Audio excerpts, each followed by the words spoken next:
Hello, good morning बच्चों। आज की क्लास कक्षा 6 के लिए मैथ से अभ्यास 13C त्रिभुज। बच्चों, अब हम ऐसे त्रिभुज की सर्वांग समता को समझते हैं जिसमें दो भुजाएं दी गई हों और उनके बीच का कोण दिया गया हो। तो चलिए शुरू करते हैं।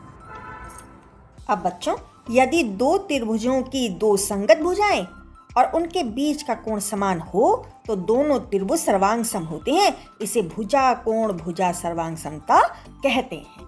ठीक है बच्चों, आज हम इस पर काम करेंगे। बच्चों, अभ्यास 13C में पहला प्रश्न है, चित्र में दो त्रिभुज आपस में सर्वांग सम है, उन्हें छांटकर सांकेतिक भाषा में लिखिए। तो यहाँ पर अब ये त्रिभुज ABC है, जहाँ पर AB भुजा 2 सेंटीमीटर की है और AC कर्ण इसका 3 सेंटीमीटर का है और कोण A है। यहाँ पर PQ तो 2 सेंटीमीटर है, लेकिन कर्ण PR की कोई नाप नहीं दी है। यहाँ भी EF 2 सेंटीमीटर है, लेकिन EG कर्ण पे कोई नाप नहीं है। यहाँ भुजा HI 2 सेंटीमीटर है और कर्ण HJ 3 सेंटीमीटर का है और कोण H है। ये इसके बराबर है क्योंकि यहाँ पे भुजा भी 2 सेंटीमीटर है, H पर कोण भी बना हुआ है और 3 सेंटीमीटर का इसका कर्ण भी है। ठीक है, तो हम कैसे लिखेंगे? AB बराबर HI बराबर 2 सेंटीमीटर, AC बराबर HJ बराबर 3 सेंटीमीटर, कोण CAB बराबर कोण IHJ ये भी बराबर। तब क्या हो गया?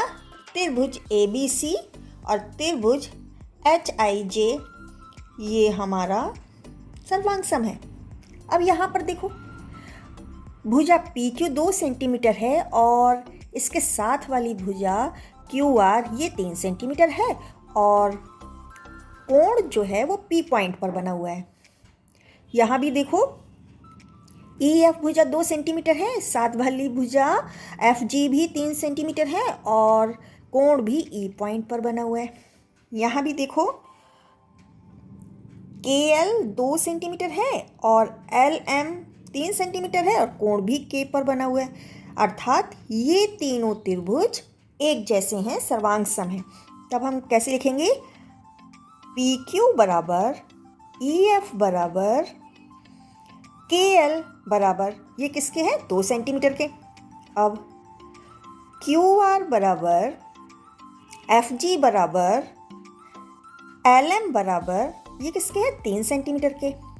और कोण RPQ कोण FEG कोण MKL ये भी बराबर है। अर्थात ये तीनों त्रिभुज अब सर्वांग सम हो गए। त्रिभुज PQR, त्रिभुज EFG, त्रिभुज KLM ये सर्वांग सम है। ठीक है। अब बच्चों, दूसरा प्रश्न है, एक त्रिभुज ABC की रचना कीजिए जिसमें AB बराबर 6 सेंटीमीटर, AC बराबर 6 सेंटीमीटर और कोण A 90 डिग्री का है। ऐसे ही दूसरा त्रिभुज है XYZ की रचना कीजिए जिसमें XY 6 सेंटीमीटर, कोण X 90 डिग्री, कोण Y 45 डिग्री। क्या दोनों त्रिभुज सर्वांग सम हैं? तो बच्चों, हम इसको बनाकर देखते हैं। अब बच्चों देखो, हम AB भुजा ये 6 सेंटीमीटर की खींच लेते हैं, ऐसे ही हम XY भुजा भी 6 सेंटीमीटर की खींच लेते हैं। अब हम बच्चों A पॉइंट से हम 90 डिग्री का कोण बनाएंगे और यहाँ पर पॉइंट लगा देंगे। ऐसे ही X से भी हमको 90 डिग्री का कोण बनाना है, पॉइंट लगा देंगे। ठीक है। अब ये भी मेरे को 6 सेंटीमीटर की रेखा खींचनी है, तो पॉइंट को मिलाते हुए हमने 6 सेंटीमीटर की रेखा खींच दी और इसको हमने B से मिला दिया और ये मेरा कौन सा पॉइंट आया? C। इसी तरीके से हम यहाँ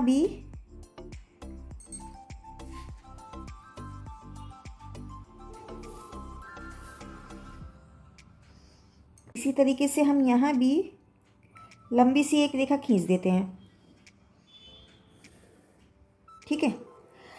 वाई पर हमें अभी 45 डिग्री का कोण बनाना है। तो वाई पॉइंट पर हम अपना इस तरह से प्रोट्रैक्टर लेकर जाएंगे और 45 डिग्री ये है।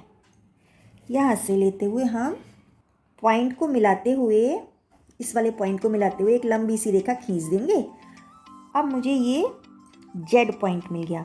ठीक है, अब हम ये देखेंगे कि क्या ये दोनों कोण मेरे बराबर हैं। ये 6 सेंटीमीटर है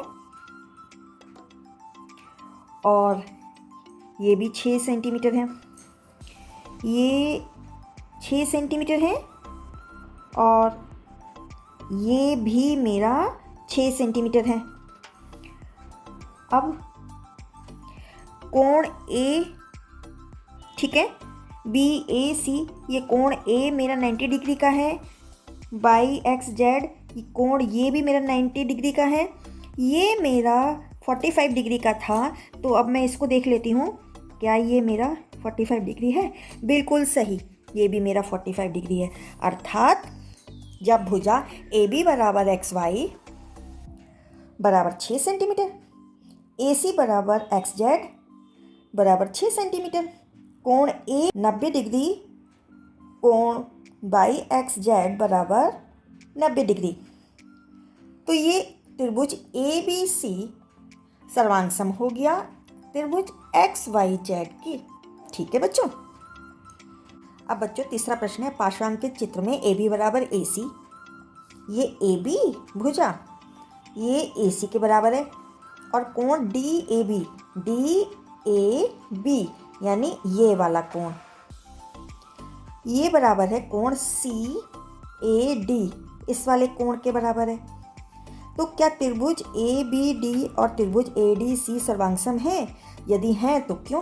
तो बच्चों ए बी बराबर ए सी और ए डी उभयनिष्ठ और कोण डी ए बी बराबर कोण सी ए डी, अर्थात यहाँ पर दो भुजाएं बराबर हैं और बीच का एक कोण बराबर है, अर्थात ये त्रिभुज ए बी डी और त्रिभुज ए डी सी सर्वांगसम है। अब बच्चों चौथा प्रश्न है, त्रिभुज ए बी सी की रचना कीजिए जबकि ए सी बराबर 4.5 सेंटीमीटर, बी सी बराबर 6 सेंटीमीटर तथा कोण सी 60 डिग्री का हो।